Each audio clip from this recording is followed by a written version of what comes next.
Promise me you will never go to Maple Creek. Promise me, Cat." The voice on the little thumb drive was Joshua's, soft, a half grin in the inflection that used to make my knees loosen. And I had promised him a dozen impossible things in the weeks after the diagnosis. I signed the papers. I took the pills with him. I laughed at a joke about how terrible his sense of direction was. But the promise he had asked for that night, the one he pressed my hand for and said as if it were prayer, I had given because I believed he needed me to believe it. He held my fingers like a map and then, as if rehearsing, said the same thing again. "Promise me you will never, ever go to Maple Creek." He laughed, a small, rusty sound that landed somewhere between a dare and a goodbye. He died 3 days later. The key came in the same envelope as the thumb drive, wrapped in a scrap of linen. The note was shorter than anything else in his careful, habitually tidy hand. "For when you are ready. For Cat. Do not, strike that, go alone at first. Love, J." I did not go to Maple Creek for nearly 2 months. Grief is an all-consuming, clumsy thing. It makes your joints sour and your decisions thin. Our house on Harrow Road felt like an emptied classroom. I slept with the radio on because silence swallowed syllables. Jenna, my daughter, moved into the spare room for a while. She cooked the way someone learns the shape of a knife, awkward at first, and then with fierce, efficient care. We let the memorial notices go up and then down. Friends came and left loaves of banana bread and casseroles and the hollow, exhausted phrases people use when they have nothing else. Then my sister arrived, and things changed in a way I could not have seen. Lydia is 2 years younger than I am, and sharper in a way that has nothing to do with warmth. She measures with a scalpel. Where I am given to lingering over color or a sentence, she is given to making lists and meeting moments with breathless efficiency. She hugged me like a towel and announced, without the soft rehearsals, that someone had to secure things. Joshua was always messy with his paperwork, she told me, sweeping through his desk as if arranging keepsakes were the same as accounting. She wore a coat that smelled faintly of the cafe she runs 2 towns over, and she brought a sheaf of pages, mortgage documents, statements stamped with the word pending, and a terse note from a bank representative whose tone said, politely, that liquidity was not a philosophical option. "You need to sell," Lydia said, over a mug of coffee that went cold because I had not touched it. "You can't keep the house and the farm. You have to be practical." I promised him I wouldn't, I said. It was what I had promised him beneath the hospital light, a useless vow, now that the world had moved on.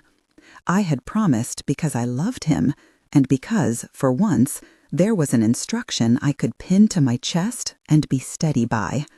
Selling felt like an erasure. "It's not about what you promised him," Lydia said. "It's about the fact that the Mitchells are circling, and he had positions in a couple of small LLCs that could be attached. There are 2 letters here, one from an oil interest and another from a corporate counsel asking about mineral rights. If they find an opening, they'll take the whole place and everything on it. Or worse, they'll tie it up for years. You can't keep all of it, Kat. You have Jenna. You have to be practical." There was a ledger with numbers that seemed to fall through my fingers like coins. Joshua had been oblique about business. He liked to call it portfolio diversity, and he had tucked leases and odd agreements into shoeboxes. He had dealt with companies the way he dealt with his paint, thickly, a layer that hid things beneath. I trusted his instincts. I did not distrust Lydia, but I had not known that grief included a legal ledger you had to pay. Days blurred. Lydia moved into the spare room and organized the pantry as though she were designing an emergency exit. She hired a solicitor she trusted, someone with a wood-paneled office and a manner that assumed the law was always on a tight leash. She told me the buyers were interested in Maple Creek, that an offer had been tabled contingent on quick closure. Robertson and Klein had been in touch. An energy consultant had been seen with one of the Mitchell boys on a Saturday morning in the town cafe. I watched the town take strange, thin interest in our property, like a tide tasting the shore. I thought of Joshua's laugh. I thought of his last night, the thumb drive balled in my palm like something alive. I thought of the key. "It's about containment," Lydia said once, late, when the rain made the driveway a steady drum. "If you let this drag, if you make them wait, they'll find a way in. The boys will sue, the company will petition, and you'll spend everything on legal fees. It's better to sell and get something that can be used. Rebuild.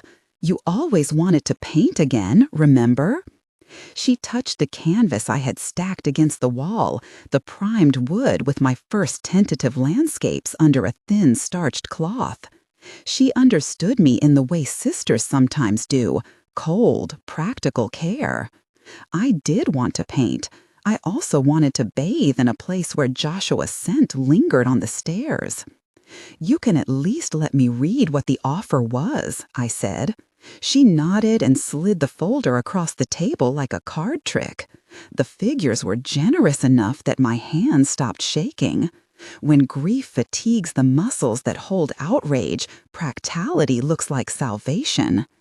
I signed the preliminary agreement within a week. Lydia sat with me at the solicitor's office and held my hand like a lifeline.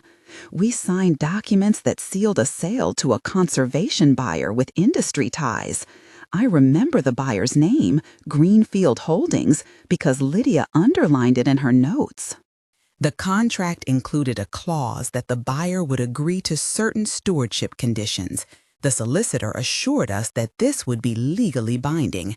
The sale closed in late November as the maples around Maple Creek shed their leaves like old promises. We transferred the keys, and I handed over Joshua's key to the pasture gate with a hand that would not steady. Afterward, Maple Creek felt like a photograph I had been removed from the frame of.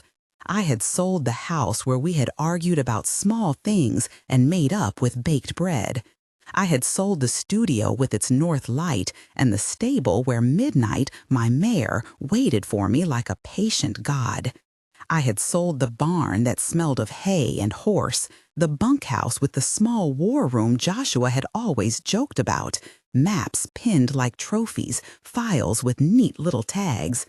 Lydia told me she had done what she had had to do. She told me she had saved us from the slow, mindless legal corroding of everything. The last thing in the envelope after the sale was signed and my signature was a faint smudge on the solicitor's paper was another thumb drive. I had not expected an encore. Joshua had a way of leaving breadcrumbs.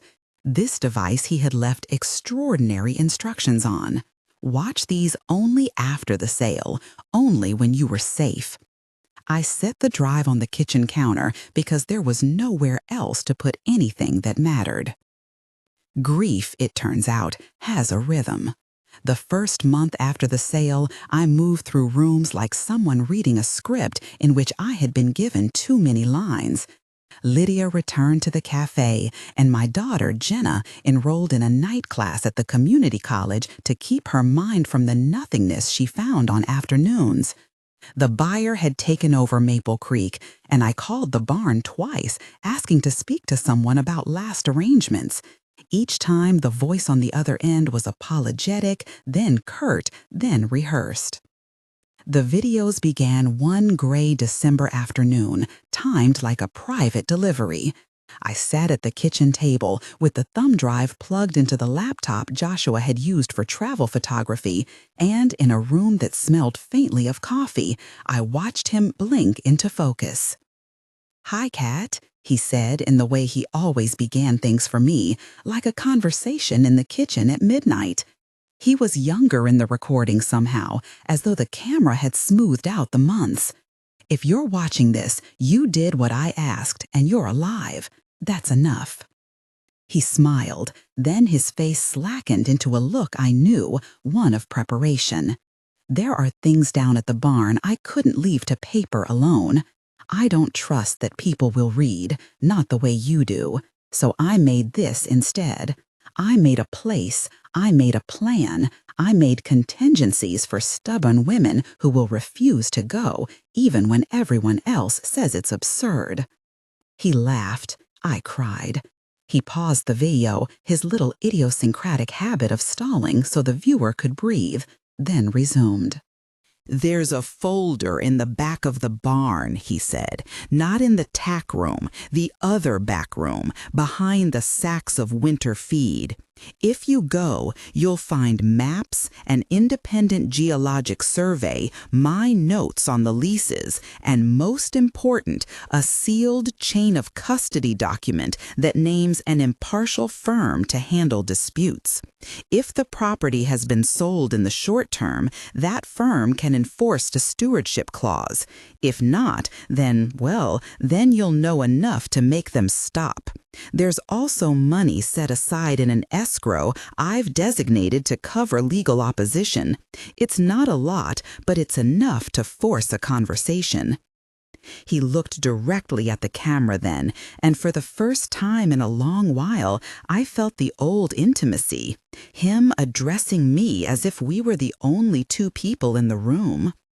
"Do not listen to anyone who says there's no choice," he said, and for the first time his voice was edged with that careful anger I had only seen in the worst of his arguments.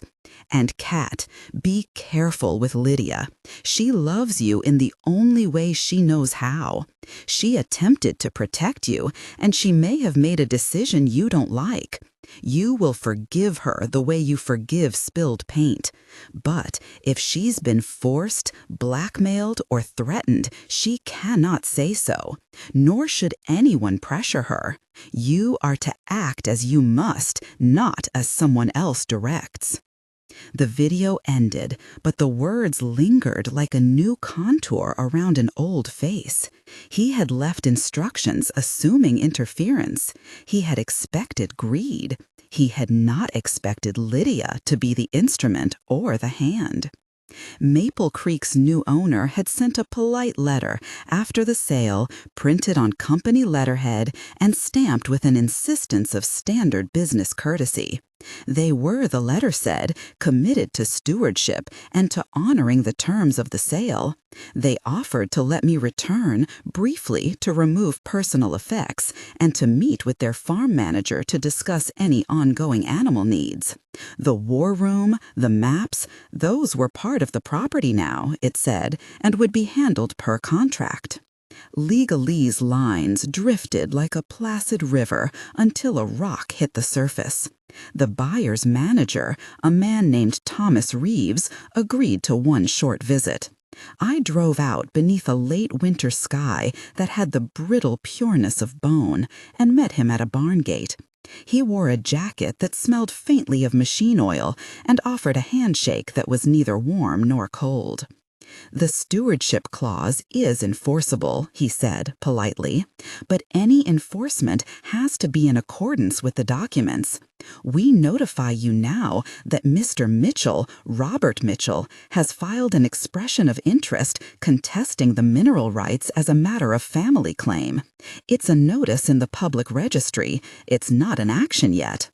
The Mitchells, the brothers who had stood at the center of town rumor for a generation, with their easy manners and their habit of buying into things with a calm that suggested predestination.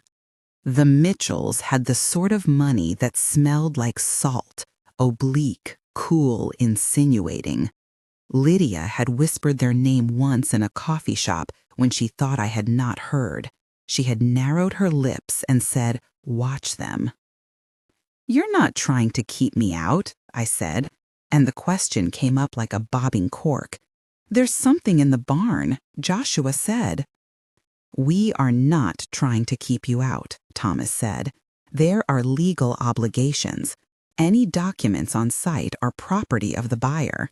However, we are amenable to appointing an independent custodian if the documents are validated by an independent verifier." The two words, independent verifier, were modern talismans. Joshua had named such a mechanism in the video. My throat closed with a realization that my husband had not trusted a single person in town with what he had put under that old barn floor. That evening, Jenna and I sat on the couch and watched the video again. She had the intensity in her face I had seen in Joshua once, quiet and razor-sharp, something she might have inherited from both of us. "He's giving us a map to the puzzle," she said. "Why would he predict Lydia doing this?" "Because he knew how desperate people can get," I said. "Or because he thought someone might use her." My sister's visits were shorter now. She called sometimes with business-like check-ins and then gave the phone to the solicitor, who read clauses aloud like a ritual. The town's interest spread like a landscape painting of rumors. The Mitchells had rights, the company had offers, the buyer had money. I had sold everything because Lydia said the numbers were inescapable. I clung to the idea that she had been protecting us because I could not bear the alternative, that she had decided to take the shape of a bulldozer and push me aside simply because she thought she knew better. Joshua's daily videos arrived in a pattern. One for each week I allowed myself to look, like a spool unwinding. They were not confessional, they were precise. He walked the barn with a headlamp and a kind of domestic reverence, pointing the camera at corners and laughing at his own oldness. He set the maps out on a table and pinched the edges with fingers that had once painted whole canvases.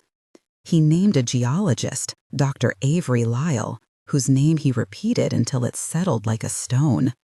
He named a survey company and an escrow agent, and then, finally, he said the words that rewired everything. "If you ever feel pushed into selling and it doesn't sit right, look for the ledger with the green tab. It's in the back. Not everyone will know to. If it's gone, if someone has taken it, then there's only one reason. They thought they could silence the chain of custody. That means someone is trying to keep the evaluation from the public.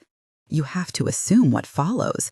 They intend to profit faster than the law can move." The word profit hung between the camera and me like a smell I could not place. I had always thought profit belonged to corporations in suits and not to siblings, not to the woman who baked scones on Thursdays.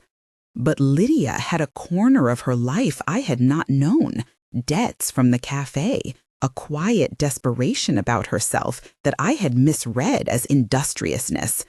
Her hands, when they trembled once over the dinner table, told a story I had not asked to hear.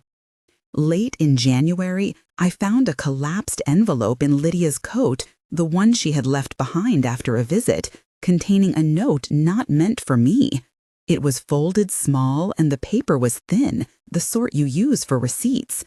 My eye caught the Mitchells' name and then a phrase that made the blood in my scalp ache. "If she resists, push sail. No questions. Son secure." I did not confront Lydia that night. I sat with the note under the lamp and felt the room turn into a sealed attic. The words made a circular halo of possibility. The Mitchells had pressured my sister. The Mitchells had offered pressure in exchange for a handshake. Lydia had not been the agent of selfishness, but of survival. That was the shock. Simple, terrible.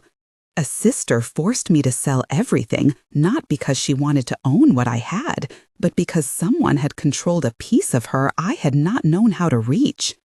When I finally spoke to her, it was like easing broken glass into a bowl until the edges fit.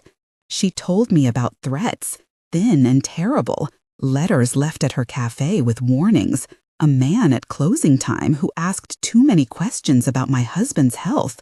A phone call where the voice said, "Make it easy," or "Make it disappear." It was not physical violence, and yet it was violence, an economy of fear. She had chosen the sale because she thought a clean closure would keep the Mitchells' hands at bay. She had not known the geologic reports were in the barn. She had not known Joshua had planned for contingency. "You made a choice," I said. "You did what you thought would save us." "I made a choice I thought would save your life," she answered. "And I didn't tell you because I thought you would fight, and I don't know what would have happened if you had. They made me an offer and a threat, Kat. They told me they'd make Jenna's life harder if I didn't comply. They said the boys had ways to make someone's life small." The word small was an economy of terror. I thought of Jenna coming home from college with a suitcase and the way her jaw tightened when she learned of the sale. I thought of the Mitchells leaning over coffee like judges. I thought of Joshua's videos as a map not only of land, but of human motives, the places people would go to preserve advantage. We had been victims of leverage. Lydia's hand had been forced, and in her trying to protect me, she had walked through her own private crucible of shame. The shock was not merely that she had pushed the documents into the buyer's hands. It was that the buyer's interest might not be innocent. The seller's stewardship clause could be legally enforceable.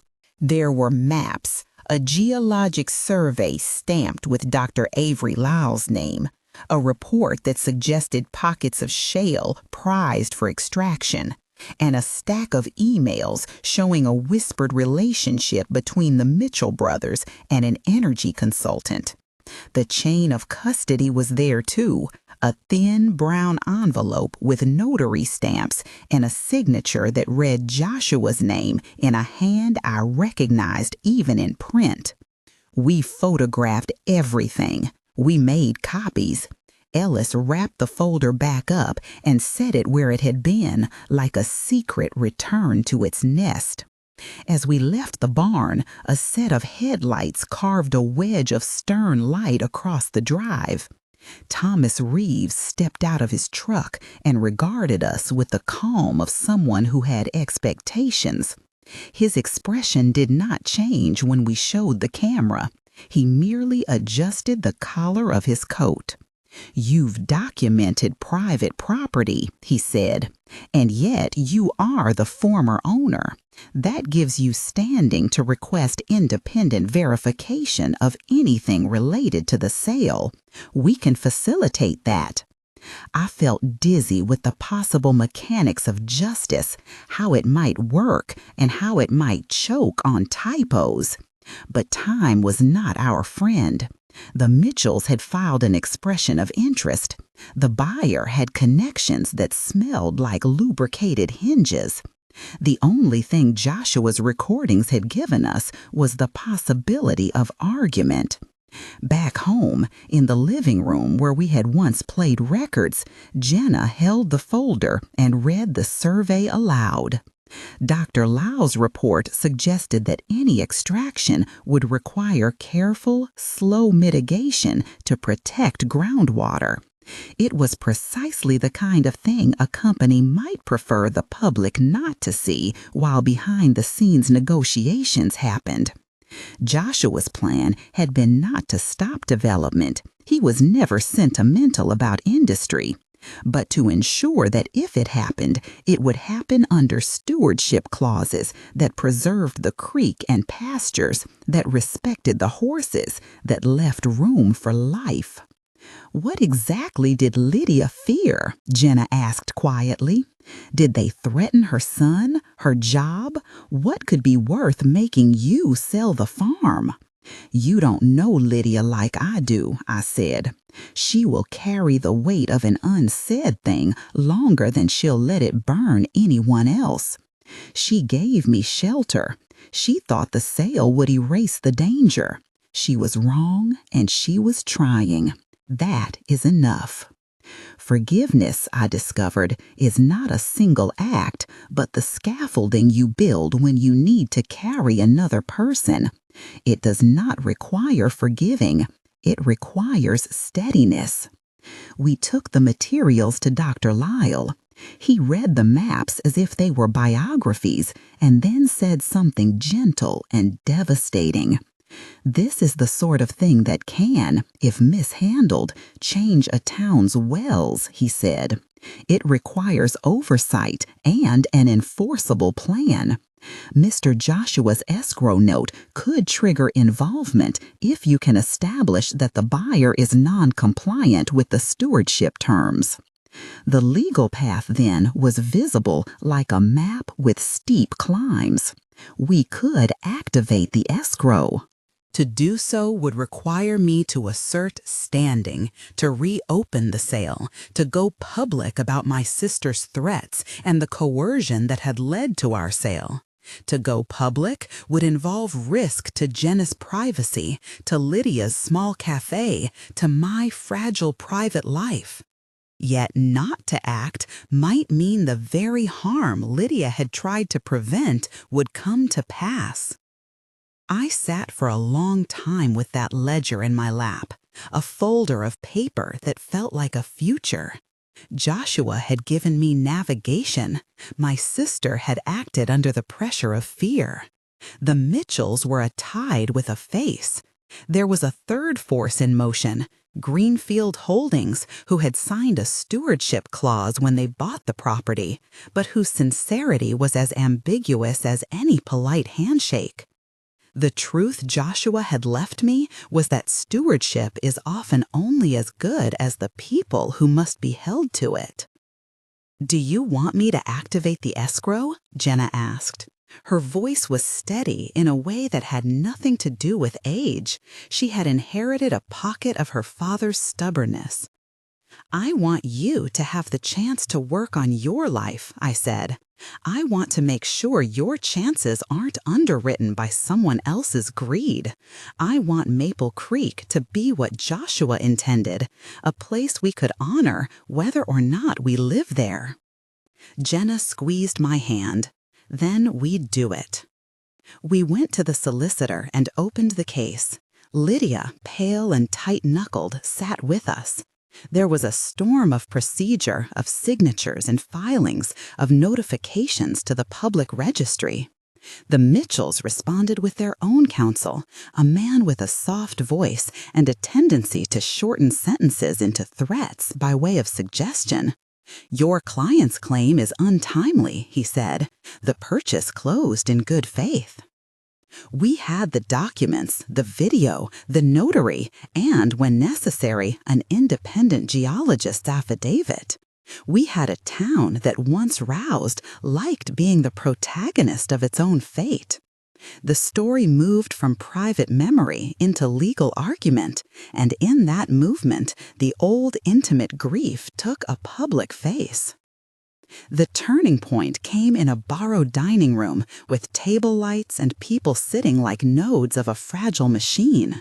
We sat opposite the Mitchell brothers. Robert, tall, front man smile like a business card. Alan, clipped and quick with legal nuance. David, quieter, whose presence suggested a ledger of internal calculations. Thomas Reeves sat at the Mitchells' flank like a shadowed liaison. My solicitor, calm, impatient with sentiment, arranged the maps and the affidavits. Dr. Lyle testified in plain, exact terms that made heat rise in Robert's face when a line of his company's emails blinked on the projected screen. "Mr. Mitchell, you wrote to Mr. Reeves asking how quickly royalties could be arranged," my solicitor said, then leaned forward. "You shall have an opportunity to answer that. But do you deny threatening Lydia Janowitz or any person tied to Catherine Harrow regarding the sale?" Mitchell's smile thinned. "I deny harassment. I deny coercion." "Our interest has been to develop with due process. If you have allegations, you will produce them now." We did. Lydia's small folded note, the messages, the man at her cafe. No single thing proved a legal chain of threat in a neat sequence, but the cumulative record suggested pressure and an eagerness to cut corners. Joshua's recordings had made the difference. His notations, his escrow, his naming of Dr. Lyle.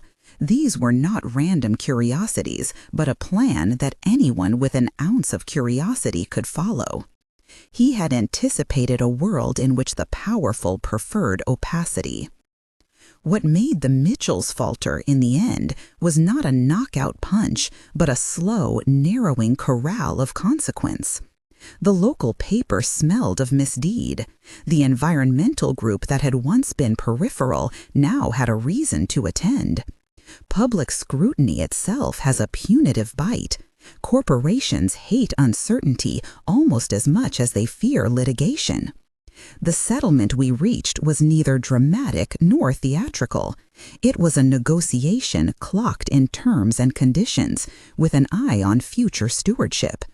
Greenfield Holdings agreed to an augmented oversight mechanism, independent audits, a binding stewardship board with community representatives, and a clause that required public disclosure of any lease or mineral negotiation. The Mitchells withdrew their immediate claim, not because they were pure, but because the cost of public opposition, economic and reputational, had outstripped their appetite for a fight. In return, they were granted, upon the board's approval and only under strict mitigation protocols, a narrow right to bid on a future conditional lease.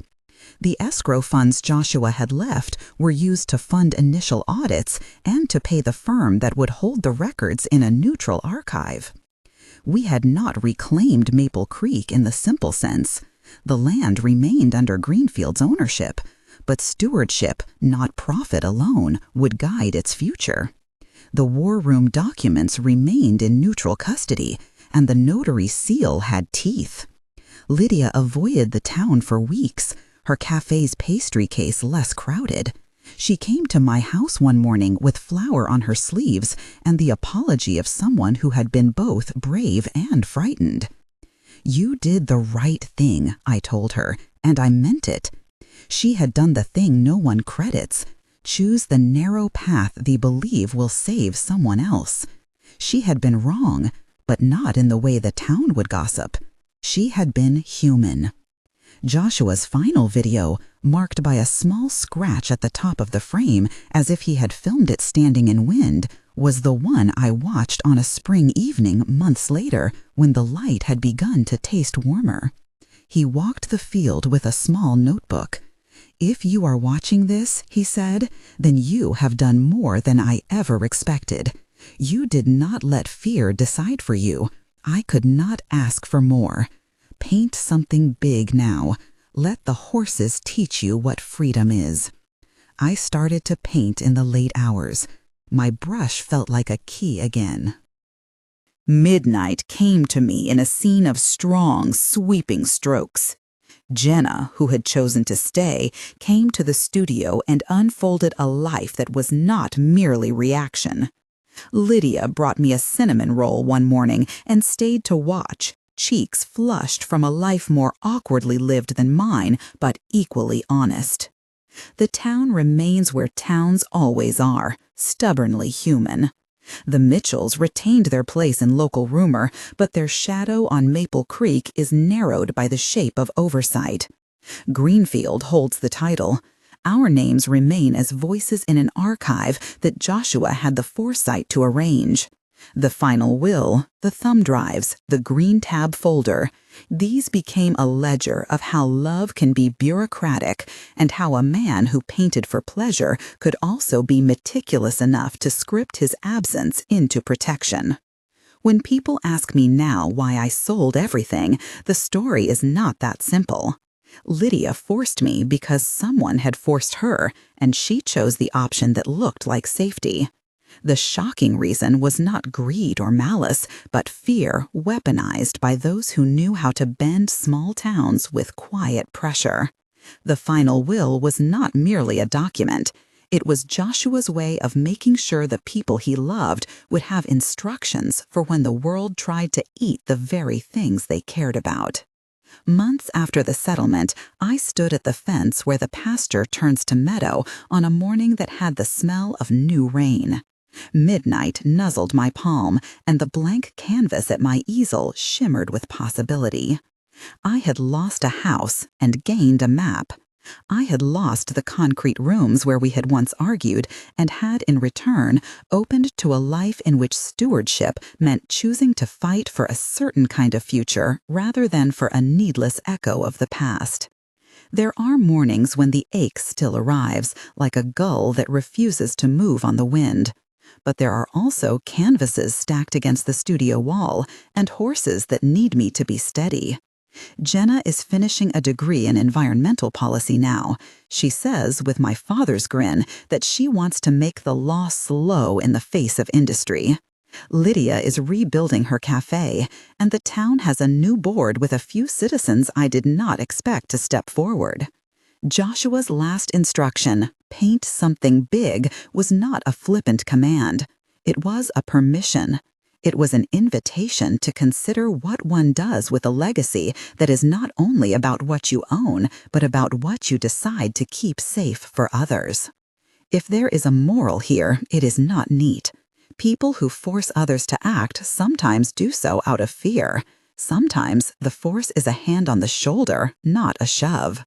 The shocking reason my sister forced me to sell everything is not a juicy betrayal, but a small, terrible trade. Safety bought with silence. The final will turned that silence into a record. It did not make things whole again, but it made them accountable. It made the future a place where we had a say. If you stayed with me through this, if this story threaded with the kinds of grief and stubbornness you know, please subscribe, leave a like, and tell me, where are you writing from? Your stories matter. Thank you for listening. After I signed off that night, the silence of the studio returned, the way a lake returns the sky, whole and indifferent. I tended to midnight as if tending an old trust, cleaning his coat, rubbing his withers, until he dropped his head and sighed like a man relieved of a debt. Then I stood before the blank canvas again and tried to remember what Joshua meant by "let the horses teach you what freedom is." It turned out to be less a lesson than a curriculum. The horses do not leap into meaning. They accept the ground under their hooves and then test it. They tilt their heads, they spook at chateaus, they lean into fences, and then find in the smallest adjustments a new way through. To paint them big was to learn to let scale be patient. My first attempts were angry, huge slabs of black and brown that felt like shouting. Jenna laughed in the exact tone she used for her father's more theatrical mistakes and set a plate of salted bread by my elbow. "You can't bully a horse into being brave," she said. "You have to give them a world they can step into." So I began again, this time watching. I spent entire afternoons at the paddock, the click of hooves in wet grass, the iron smell of tack, a child's small fingers slipping over a mane and finding the secret soft place. I sketched with charcoal, not paint, so I could erase the assumptions from my hand. Lydia brought me coffee in a thermos and forced me to take breaks when I forgot to breathe. We spoke little at first. There was a new civility between us, one that had the awkwardness of stitches healing. But in the hush of those mornings, words arrived, tidy as birds landing on a fence. Jenna's work took on a quiet urgency. She sat in meetings with men who wore the belief that progress could be nudged with numbers. She learned to make the numbers speak the language of place. The town board began to look different, less like a chorus of the usual names and more like a room someone had opened to sunlight. I watched her argue for buffers at the streams, for limits on clear-cutting, for the small legal language that can, if placed deliberately, slow businesses that trade on urgency. Sometimes she came home exhausted and triumphant. Once she brought an old ordinance from a neighboring township and said, "They kept a ridge, Dad. It's stupid how hopeful I am about a page of municipal code." Hope in small towns is often composed of petty satisfactions. You get an ordinance installed, and the Mitchells stop dropping industrial runoff in a creek bed for a while. You keep a meadow intact, and some developer mutters under his breath but files his plans in another county. But these small victories accumulate like pebbles, and at some point there is a path you can walk without fear of slipping entirely into what you do not want to become. I decided to open the studio for a single week before the county fair. Not an exhibition, those are for names, but an open studio because Joshua had liked the idea of ordinary things becoming witnesses.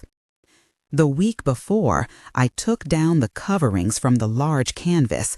I found, tucked into the green tab folder along with the will and the thumb drives, a short letter in Joshua's looping script. If you paint it, don't sell it to the loudest bidder. Give it where it can breathe. He had planned it, as he planned everything, as if he were both artist and midwife for consequence. The instructions settled on me with a warmth that was not comfortable and was not light. Where would I give it? To the town? To a museum? To the pasture itself? The answer came in pieces. Lydia had been organizing a small fund to help victims of property coercion. Jenna had drafted language for a land covenant. A handful of neighbors had begun to speak in ways that suggested they might, if asked, raise money for something public. Joshua did not ask for my compliance. He had asked for a stewardship I had not realized I wanted. On opening night, the studio smelled of oil and bread and the dust of summer. People came in 2s and 3s at first, friends of friends, a critic from a county paper who had once been so cruel to Joshua in a review that I had never forgiven him, a child who ran her hands along the frames as if testing whether art had the same texture as candy. Midnight grazed in the small paddock just outside, ears twitching at voices. Lydia had made a platter of small pastries that disappeared as soon as she set them down.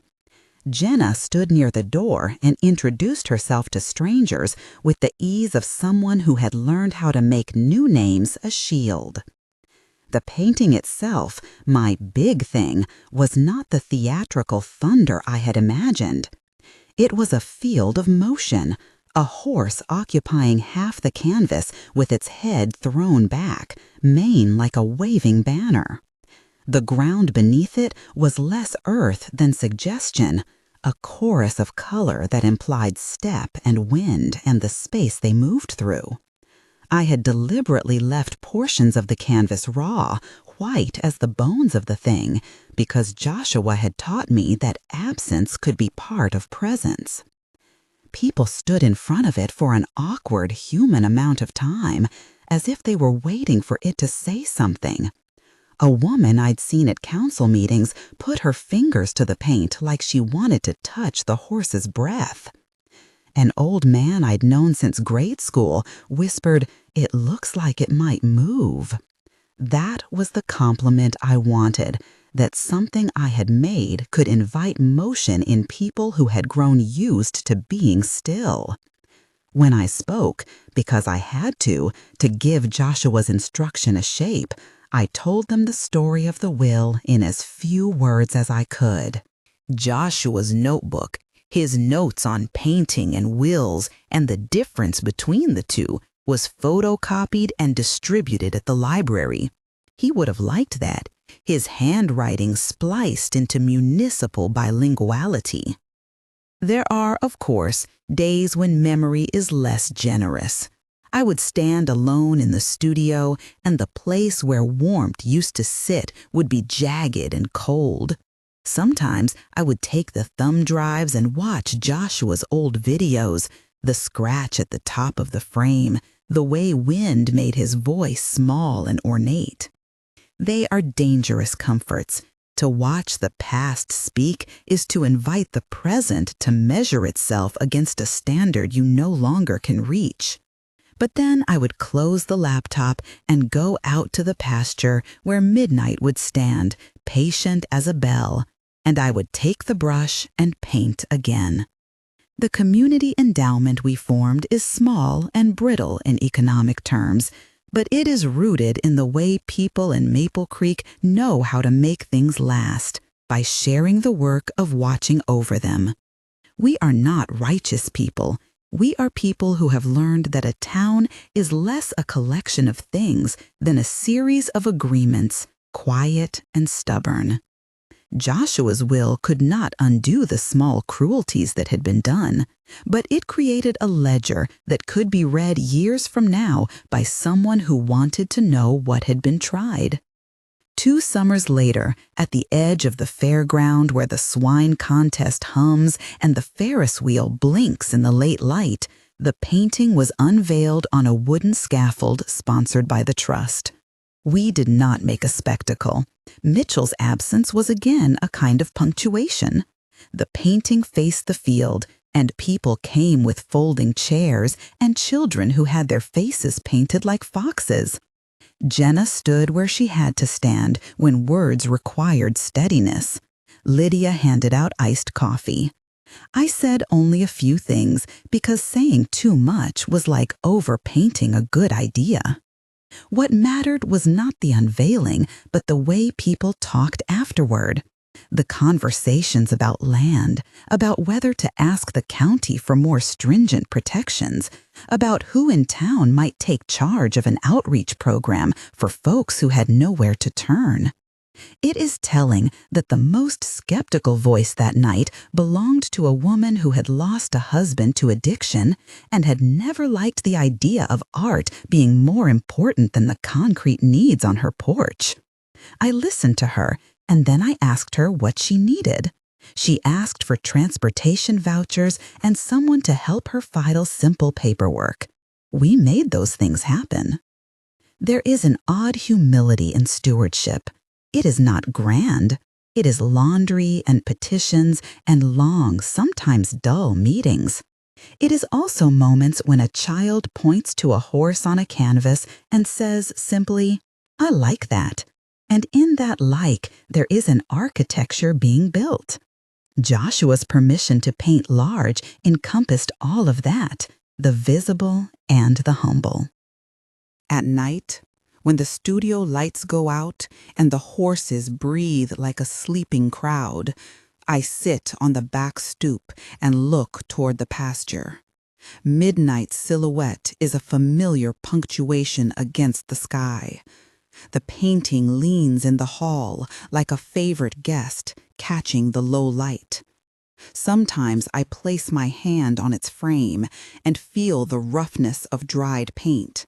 I think of Joshua, meticulous in ways the world did not always appreciate, and I wonder whether he would have wanted a plaque, or a quiet ceremony, or simply for us to keep doing the work he had outlined.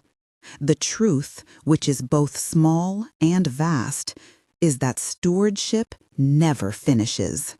It requires renewal and a willingness to be bored by the way power consolidates itself. It requires forgiveness sometimes, and a refusal to keep score in ways that make life into a ledger of resentment. It requires the small, daily patience of artists and farmers and mothers and sons who choose over and over to continue. I continue to stand at the fence most morning. Jenna brings me news of hearings and occasional triumphs. Lydia calls me at odd hours to tell me about a breakfast rush that surprised her, or a neighbor who brought a dozen eggs to trade. The town organizes itself in ways that are not entirely visible. Sometimes I see only the aftermath. Other times I find myself in the middle of it, pressed by the hands of people who have decided to show up. There will be more meetings. There will be more letters and shiny offers, and the quiet rumble of those who prefer things kept small so they may be controlled.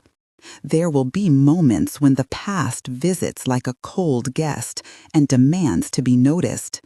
And there will, I hope, be more painting.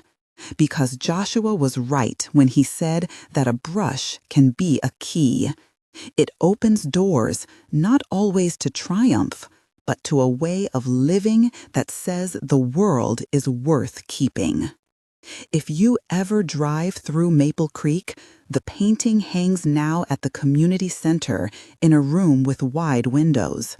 People come to see it and to file small complaints, or to give flowers, or to sit quietly. Sometimes, when the light cuts across the canvas at a certain hour in the late afternoon, the horse looks as if it might step right out into the grass. I like to think that is the point. The ledger is still being written. The town is, as towns are, an incomplete sentence. I put paint on the brush, and the world keeps asking for more. I do not know how the rest of the story will end. What I know is the way hands can teach the heart to keep trust, and how a man who left instructions in green folders could make a future feel less like a threat and more like an invitation. Midnight stamps his hoof against the fence. Jenna calls from the road. Lydia sends a message that there are fresh cinnamon rolls waiting at the cafe. I fold my canvas and tie my brushes, and I go down the lane to meet them. The work is patient. The work is not finished.